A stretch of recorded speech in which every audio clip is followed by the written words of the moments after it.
오늘 방금 읽은 본문을 중심으로 도망간 자리에서라는 제목의 말씀을 나누겠습니다. 오늘 본문은 이스라엘이 가나안 땅을 정복한 후의 이야기입니다. 가나안 땅을 이미 다 정복한 후, 물론 남은 땅이 있긴 했지만 이미 가나안 땅에 들어간 후의 이야기를 담고 있습니다. 가나안 땅을 이스라엘에게 주리라고 하셨던 하나님의 약속은 성취된 상황입니다. 그런데 거기서 끝이 아니었습니다. 이스라엘은 가나안 땅에 살면서 늘 하나님의 백성답게 살아내야 했습니다. 사실 그게 중요한 거죠. 땅을 얻고 말고가 아니라 하나님의 백성으로서 살아내는 그 자체가 중요한 겁니다. 그곳에서 하나님의 백성으로 살아낼 자들을 위해서 하나님은 일찍이 가나안 땅 들어가기 전부터 광야에 있을 때에 이미 하나님의 백성이 뭔지 설명하시고 가르치시고 법을 제정하시고 사회 규범, 모든 율법들을 지시하고 지키게 하셨습니다. 이런 법들 중에는 특히 눈에 띄는 한 가지가 있는데 우리가 잘 아는 건데요. 이에는 이, 눈에는 눈, 피에는 피. 이거를 이제 동해보복법, 동해복수법, 그러니까 동일한 해를 주는 그런 복수법이라고 하는 건데 그거죠. 하나님이 제정하신 법인데 이 동해보복법을 토대로 제정된 것들이 있습니다. 이 법은 사실 두 가지로 의미가 있어요. 하나는 피의 값은 피로 치러야 함을 보여주면서 죄가 얼마나 무겁고 무서운 건지를 알려주는 겁니다.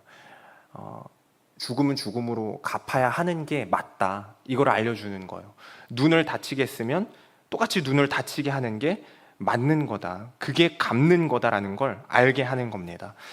그리고 또 한 가지 의미가 있는데 사실 딱 그만큼만 보복하게 해서 상호간에, 그러니까 여기서 말하는 상호간이라는 건 당연히 가해자가 있으면 피해자가 있는 건데 그 둘 다를 보호하는 장치가 되어주는 겁니다. 사실 사람은 딱 그만큼만 복수할 수가 없어요.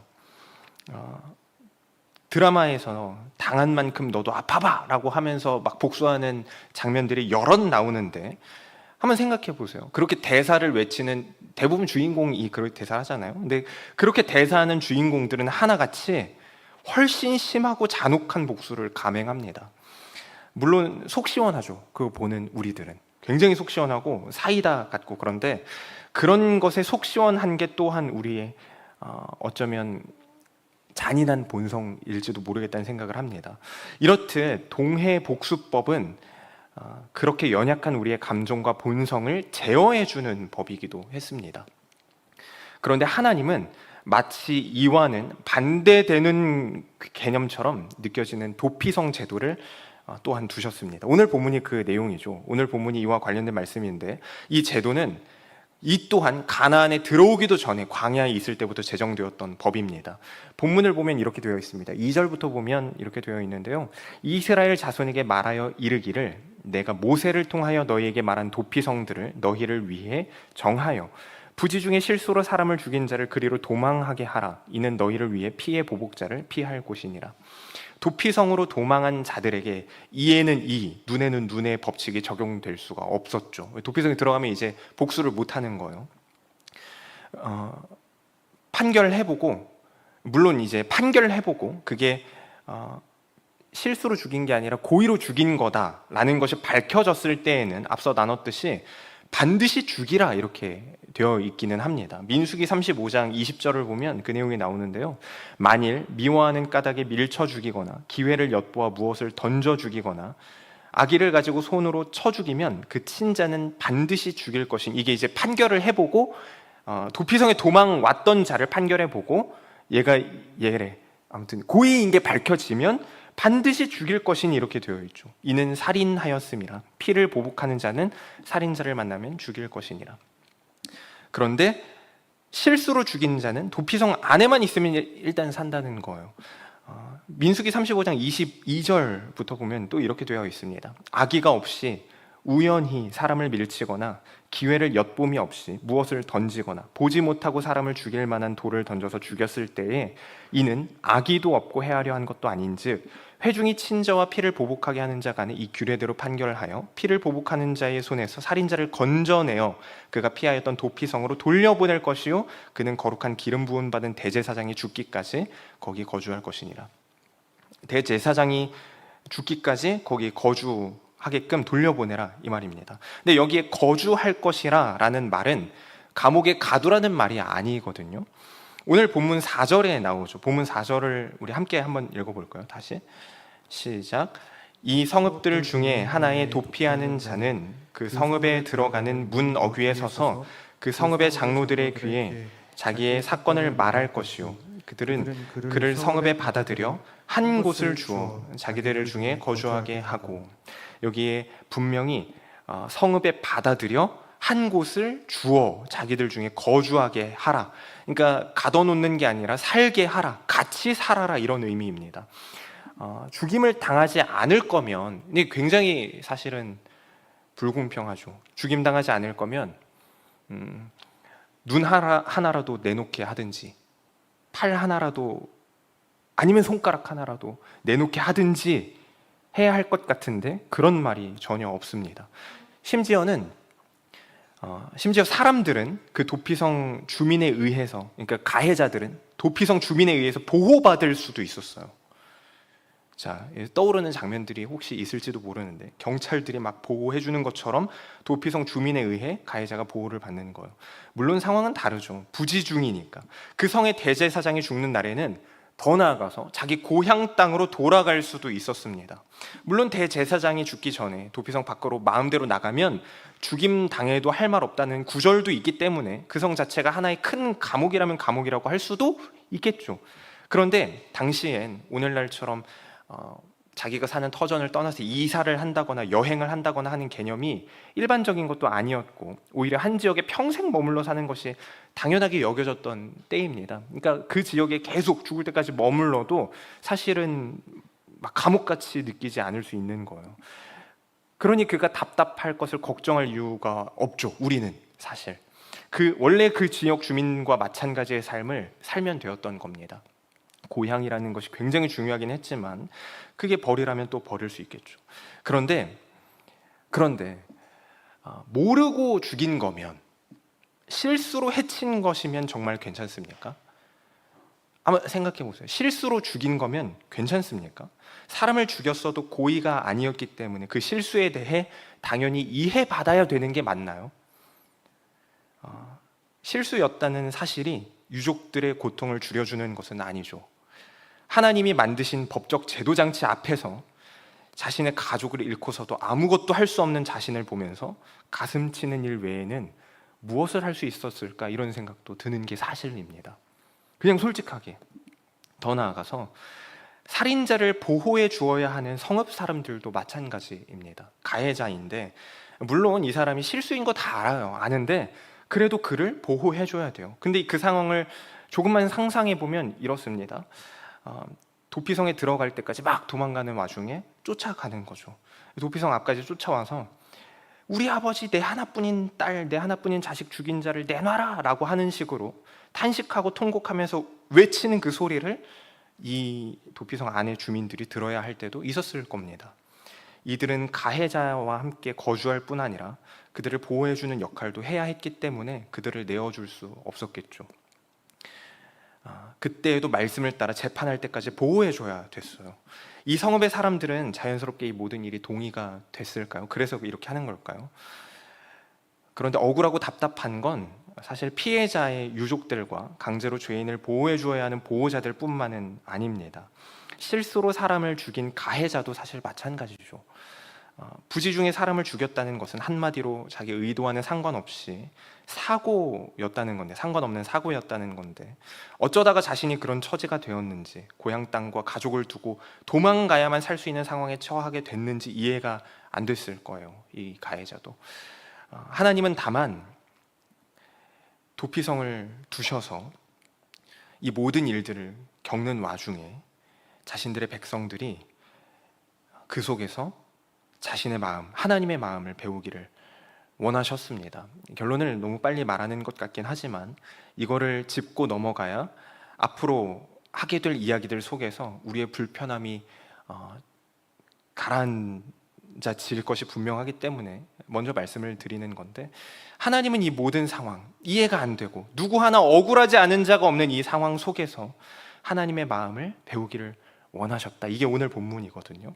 죽임 당해야 할 자를 살게 하는 길 위에 서게 하시고 하나님이 앞으로 이루실 구원의 의미를 뼛속 깊이 그 가해자의 마음속에 새기게 하시는 겁니다. 도피성 주민들, 보호자의 위치에 있는 그 사람들도 마찬가지죠. 살인자를 들여보내는 순간 그의 보호 역할을 감당해야 하는 자리에 서야 하는 것이기 때문에 사실 그 자체로 그자가 어떤 사람이든 받아주어야 한다는 건데 자신의 감정과 기준을 꺾어야 가능한 일을 해야 하는 것이죠. 자기 기준, 자기 판단, 자기 감정을 꺾어야만 가능한 일 앞에 선 거예요. 피해자의 유족들만 억울할까요? 그런 것도 아니죠. 자신에게 피해를 입힌 자와 똑같은 모습의 살인자가 되지 않도록 동해보복법을 한다는 건 사실은 살인을 하는 거잖아요. 피해 보복자라는 말이 살인을 하는 거거든요. 물론 그게 법적으로는 정당하다 할지라도 자신의 손에 피를 묻히며 똑같은 살인자가 되지 않도록 강제로 막아주는 하나의 장치인 도피성 앞에서 자신의 분노와 절망의 감정을 내려놓고 생명의 주인이 오직 하나님이십니다라고 고백하게 된다면 그는 다른 이는 할 수 없는, 사실은 이것도 당사자 입장에서 어떻게 들릴지 모르겠지만 분명하게 다른 이는 할 수 없는 영광스러운 자리에 서게 되는 것입니다. 물론 이것은 자신이 선택한 것이 아니기 때문에 나는 죽이고 싶어 미치겠는데 막혔기 때문에 자신이 선택한 게 아니기 때문에 나 명예 그런 거 필요 없어, 영광 필요 없어, 그냥 복수하게 해줘 라고 할 수도 있겠죠. 그러나 그것은 분명 피해자라고 말하고 있는 그가 나도 살인자가 되어도 좋다라고 말하는 것과 같은 것입니다. 그건 자기 자신 역시 이미 똑같은 죄인임을 확인하게 하는 말일 뿐입니다. 하나님은 그렇게 기꺼이 감정의 노예가 되기를 자처하는 연약한 그들과 다를 바 없는 우리를 그냥 두지 않기로 하셨습니다. 그렇게 그가 물리적으로 어찌할 방법이 없도록 도피성을 두신 겁니다. 그래서 이 도피성이라고 하는 건 가해자, 살인자뿐 아니라 우리 모두를 위한 것입니다. 그렇게 여기 세 부류의 사람들, 도피성 안팎의 피해자, 보호자, 그리고 가해자 된 이 사람들은 이 모든 일 속에서 하나님만이 왕이요 의지할 분은, 유일한 분은 하나님 한 분이십니다라고 고백할 수밖에 없게 되었습니다.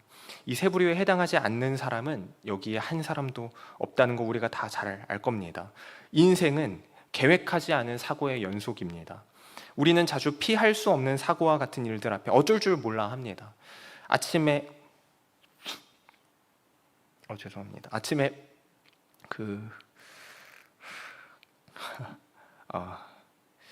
이 얘기를 사실은 아침에 유치원에 이제 데려다 주려고 나갔는데 의도하지 않았지만 실수로 외제차를 긁고 차를 망가뜨린 일이야 사과하고 물어주면 그만일 거예요.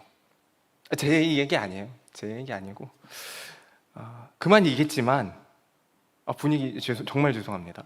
우리도 모르는 사이에 자연재해처럼 몰려오는 마음속의 미움과 시기, 음욕과 분노는 사실 막을 재간이 없습니다. 그런데 가만히 보면 꼭 사고인 것만이 아니라 우리가 그 선택을 해서 그렇게 된 일도 분명히 있습니다. 그러니까 갑자기 닥쳐오는 사고 같은 일들, 막을 수 없는 일들, 이라 할 만한 일들이 분명히 있지만 사실 모든 것이 사고인 게 아닌 것도 사실이죠. 선택 때문에 그렇게 된 일도 있습니다. 고의로 살인한 자는 반드시 죽이라는 게 하나님의 법이거든요. 고의로 살인한 자는 반드시 죽여야 된다. 그게 공의다. 이렇게 하나님이 말씀하셨는데 미움도 살인과 다를 바 없다는 예수님의 말씀대로라면 사실 우리도 다 고의로 살인한 자들 아닙니까? 억지가 아니죠. 그게 맞으니까. 그런데 우리는 죽지 않았습니다. 죽임당하지 않았습니다. 하나님의 사랑, 예수 그리스도의 사랑 때문이죠. 오늘 말씀을 대하면서 이 속의 인물들의 이 보복자, 도망자, 이 사람들을 한 사람 한 사람들의 인물들의 감정이입을 해보면서 혹은 도피성과 같은 우리의 현실 속에서 자만할 것도, 억울해할 것도, 분노하거나 좌절할 것도, 두려워할 것도 없는 이유는 우리 왕이신 하나님이 우리를 대신해 죽으신 분이시기 때문입니다. 우리의 기준을 가지고 보면 그런 하나님만큼 정의롭지 못하고 공평하지 못한 분도 없습니다. 공평하지 못하죠. 왜 보복하지 못하게 합니까? 마땅한 값을 치르지 못하게 합니까? 차를 쳤으면 그 값을 내놔야 하는 거 아닙니까? 마찬가지인 일을 왜 못하게 할까요? 도피성이라는 제도 앞에서. 법을 어긴 우리를 왜 용서하시고 처벌하지 않으실까요? 상징적인 의미에서 목숨까지는 아니더라도 아까 말씀드렸던 것처럼 눈 하나라도 팔 하나라도 취해가 하시지 않을까요? 왜 그렇게 하시지 않을까요? 동해복수법은 이때만, 구약시대 이때만 유효했던 것이어서 그런 걸까? 그렇지 않습니다. 하나님은 무조건 우리를 용서하신 게 아닙니다. 잘 들으셔야 돼요. 오해하면 괜히 제가 이단이 되기 때문인데, 하나님은 우리를 무조건 용서하신 게 아니에요. 우리는 무조건적인 용서를 받았는데 하나님은 무조건 용서하신 적이 없습니다. 그 값을 직접 아주 정확하게 대신 다 치르셨습니다. 완벽하게 공의로우시죠. 그런 의미에서 공의 그 자체이신 하나님은 우리를 사랑하시는 만큼 그냥 용서하신 게 아니라 우리를 사랑하시는 만큼 죄도 그냥 둘 수 없어서 그 피해 값을 대신 치르신 겁니다. 그래서 우리는 오늘 이 동해복수법과 도피성 앞에서 할 말이 없는 자들인 거예요.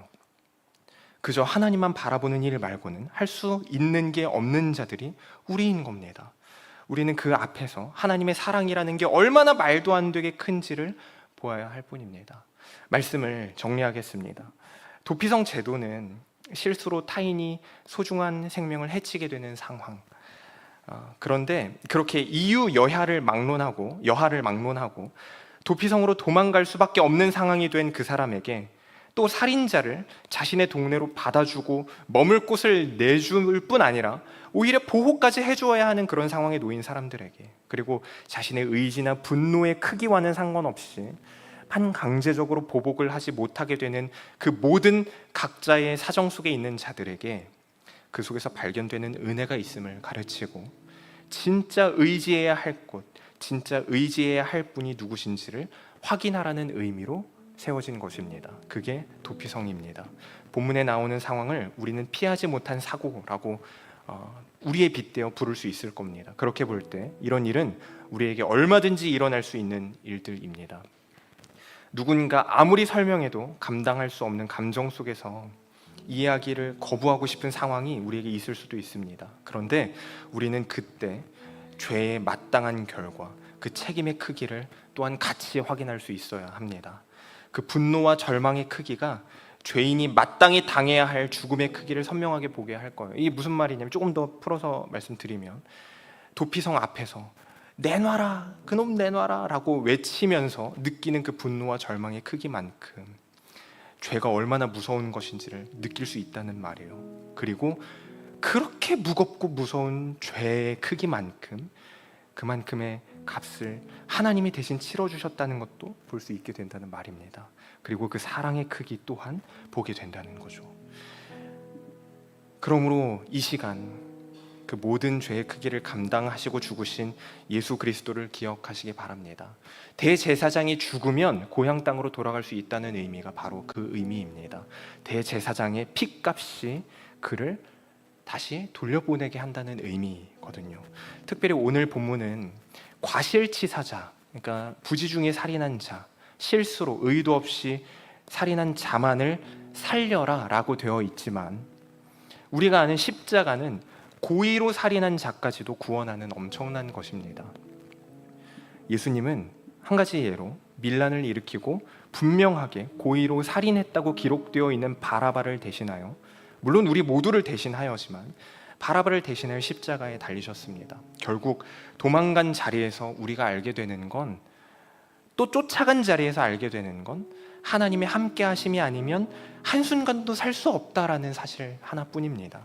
그러므로 오늘날 우리에게 주어진 날들 속에서 우리를 향하신 하나님의 사랑의 크기를 확인하여 붙들고 앞으로 마주하게 될 모든 일 앞에서 우리 감정이 아닌 말씀을 겸손하게 의지하는 모두 되시기 바랍니다. 더 나아가서 그렇게 우리 힘으로 사실 할 수 없던 고백, 할 수 없던 용서, 그 어떤 모양으로건 그런 방식의 복음의 능력을 발휘하게 되는 모두이시기 바랍니다. 우리 이 시간 같이 오직 예수뿐이네 같이 찬양하면서 결단하는 시간 갖기 원합니다. 감당 못할 어려움, 억울함, 고통이라고 여기던 그것들도 사실 일부러 깎아내리려고 하는 말이 아니라 그렇게 감당 못하다고 느껴질 만한 그 분명한 고통들도 하나님의 사랑의 크기에 비하면 작은 것이라서 오늘 이 찬양 속에는 작은 고난이라고 표현하는 것일 거예요. 우리는 그런 것들에도 쉽게 무너지고 지쳐갑니다.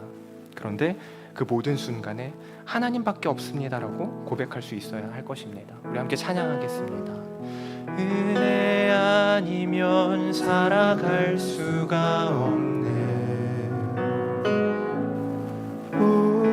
마저도 다 주의 것이니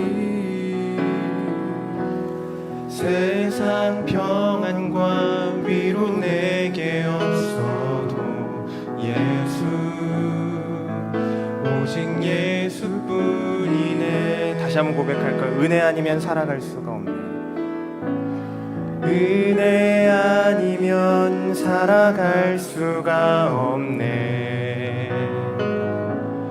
호흡마저도 다 주의 것이니 세상 평안과 위로 내게 없어도 예수 오직 예수뿐이네. 다시 한번 마지막으로 고백할까요? 은혜 아니면 살아갈 수가 없네.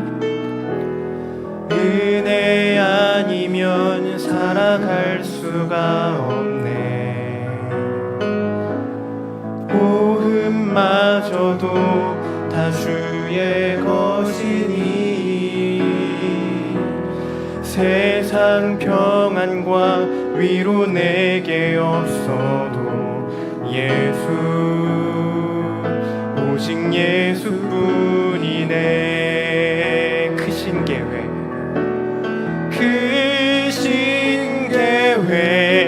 다 볼 수도 없고 작은 고난에 지쳐도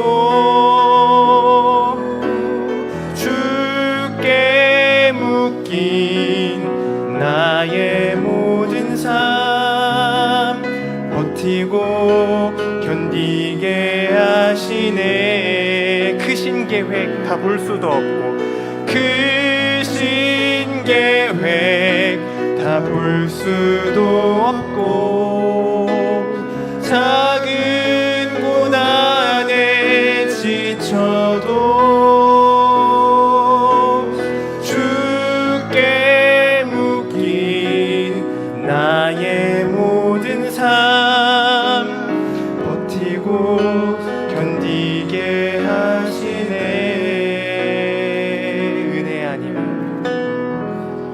은혜 아니면 살아갈 수가 없네.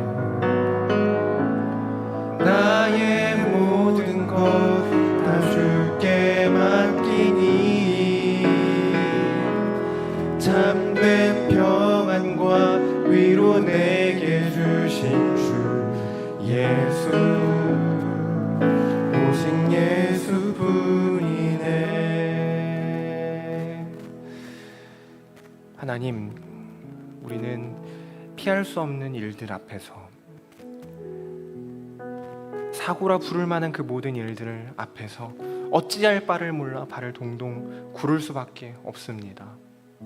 분하고 속상하고 억울하고 화가 나고 짜증나고 혹은 두렵고 떨리고 좌절되고 낙심되는 그 모든 순간순간들 속에서 어떻게 살아내야 할지 우리 안에는 답이 없기에 정말 막막합니다.